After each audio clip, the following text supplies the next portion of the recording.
সিলেটের গোয়াইনঘাটে বেসরকারি টেলিভিশন মাই টিভির গোয়াইনঘাট উপজেলা প্রতিনিধি হুমায়ুন আহমেদকে নিয়ে সামাজিক যোগাযোগ মাধ্যমে অপপ্রচারের প্রতিবাদে মানববন্ধন অনুষ্ঠিত হয়েছে।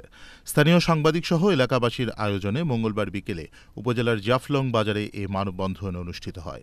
ইউনিয়ন ছাত্রলীগের যুগ্ম সাধারণ সম্পাদক সানোয়ার হোসেনের সভাপতিত্বে মানববন্ধনে বীর মুক্তিযোদ্ধা আব্দুর রহিম খন্দকার এবং ছৈললাখেল সমাজ কল্যাণ যুব সংঘের সভাপতি মোহাম্মদ মামুন সহ স্থানীয়রা উপস্থিত ছিলেন। এ সময় হুমায়ুন আহমেদের বিরুদ্ধে অপপ্রচারকারীদের দৃষ্টান্তমূলক শাস্তি দাবি করেন মানববন্ধনকারীরা। হুমায়ুন অত্যন্ত ভালো ছেলে, এই এলাকার অনেক গরিব অসহায় মানুষের পক্ষে সে কাজ করে। অত্যন্ত খারাপ একটা প্রকল্প দেওয়া হয়েছে। অত্যন্ত ভালো ছেলে হুমায়ুন। হুমায়ুনের বিরুদ্ধে যে কাজটা করেছে অত্যন্ত নিন্দা জানাই আমরা।